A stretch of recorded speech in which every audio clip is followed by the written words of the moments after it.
দৌলতদিয়া থেকে বিয়ে করা সে ফরহাদ ভাই বর্তমানে ভাইরাল, হ্যাঁ, কিন্তু এর ভিতরে একটা কারণ আছে। সে ভাইরালের পরে কেন সে এখন খেতা বালিশ নিয়ে রাস্তায় রাস্তায় ঘুরতেছে, কি কারণে সে রাস্তায় রাস্তায় খেতা বালিশ নিয়ে আছে, তার কাছে এখন আমরা জিজ্ঞাসা করব কেন সে রাস্তায় রাস্তায় ঘুরতেছে। আচ্ছা ফরহাদ ভাইয়া, আপনি এখন খেতা বালিশ নিয়ে রাস্তায় রাস্তায় কেন ঘুরতেছেন? আপনি তো দেখি ভালোই ভাইরাল হয়েছেন, অনেকে আলোচনার ভিতরে আসছেন না, তাহলে এখন আপনি খেতা বালিশ নিয়ে রাস্তায় কেন ঘুরতেছেন? এটা পরিস্থিতি, বাস্তবতা আমাকে রাস্তায় নামা দিছে। কারণ আমি ধরেন দৌলতদিয়া প্রথমে 4টি বিয়ে করছি, 4টি বউরেই আমি প্রতিষ্ঠিত করছি। ভাবছিলাম যে আমি 7টা বিয়ে করব, 7টা বিয়ে করে 7টাই প্রতিষ্ঠিত করব। মানুষ জানবি যে একটা খারাপ জায়গায় থেন মেয়েদেরকে বিয়ে করে নিয়ে আসে সমাজে প্রতিষ্ঠিত করে, সমাজে তাদেরকে হচ্ছে নামাজ কালাম এবং ধর্ম ধর্মের দিকে নিয়ে আসে, ইসলাম ধর্ম গ্রহণ করায়। ইসলাম মুসলমানই বিয়ে করছি, হয়তো আমার কোয়ার মধ্যে অনেক সময় ভুল হয়, কিছু মনে করবেন না। কিন্তু এখন মনে করেন যে 4টি বিয়ে করছি, 4টি আমি কন্ট্রোল করে পারছি।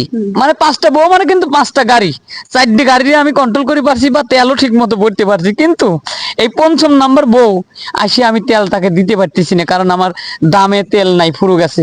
পরিস্থিতির কারণে আমার এখন রাস্তায় নামা লাগছে আপা। ও, তাহলে আমরা এটা মেনে নেবো যে আপনি এখন গাড়ি ঠিক মতো চালাইতে পারতেছেন না। গাড়ি এখন আর আমার চলতেছে না, কারণ এই যে 5ম নাম্বার বউ যে খুবই তেজি এবং খুবই মনে করেন যেটা ভয়ঙ্কর নারী, এক হ্যাঁ, সমাজে হ্যাঁ। প্রতিষ্ঠিত করা আমার পক্ষে জুলুম হয়ে গেছে। সে আমাকে এখন মনে করেন যে ঘর থেকে ওকে বাইর করে দিছে। না, এতে কি আপনার যে শরীর, আপনার যে ফিগার আকার, তাতেই বোঝা যায় আপনি একটা বউই তো মনে করে রাখতে আপনার কষ্ট হয়ে যায়, সেখানে আপনি 5টা বউ সামলাইতেছেন, 5টার ভিতরে একটা আপনি সামলাইতে পারতেছেন না। অবস্থাটা এখন তাই দাঁড়াইছে।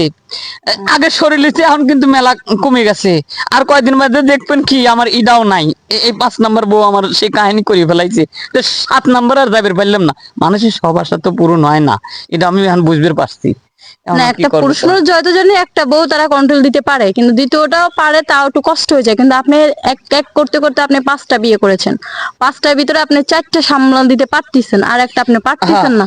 তাহলে এখানে বোঝা যাচ্ছে হয়তো আপনার গাড়ি ঠিক মতন চলতেছে না, নয়তো যাকে আপনি লাস্টে ব্রেক বিয়ে ফেল করছেন। করতেছে। গাড়ি গাড়ি আমার ঠিক আছে, গাড়ি ঠিক আছে, কিন্তু আমি ড্রাইভার হিসেবে এখন হলো একটু অক্ষম হয়ে গেছি, মানে ওই দুর্বল হয়ে গেছি।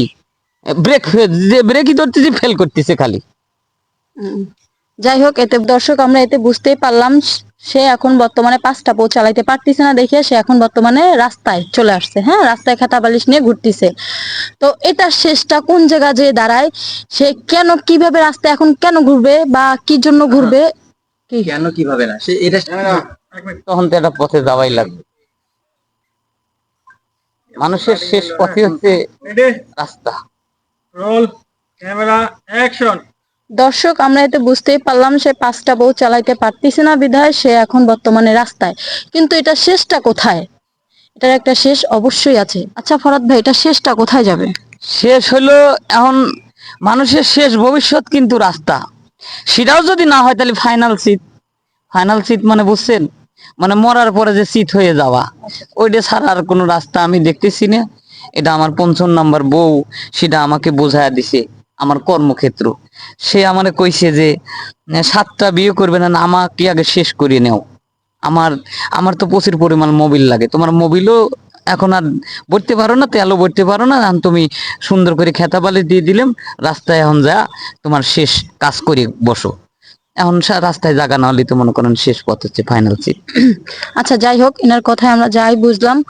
তো আপনাদের কাছে একটাই অনুরোধ, যে দৌলতদিয়া থেকে যারা বিয়ে করতেছেন করেন, বিয়ে করাটা স্বাভাবিক, বিয়ে করাটা কোনো পাপ না, বিয়ে করবেন করেন, কিন্তু ফরাদের মতন 5-6টা বিয়ে করে রেখে ফরাদের মতন রাস্তায় নাইবেন না। করবেন একটা বিয়ে করেন, একটা বিয়ে করে পদক লিবার চাইছিলাম, মেয়েটাকে সুন্দর জীবনে সুন্দর একটা জীবন দান করেন, কিন্তু পদক লিবার চাইছিল। 5-6টাকেও বিয়ে করেন না।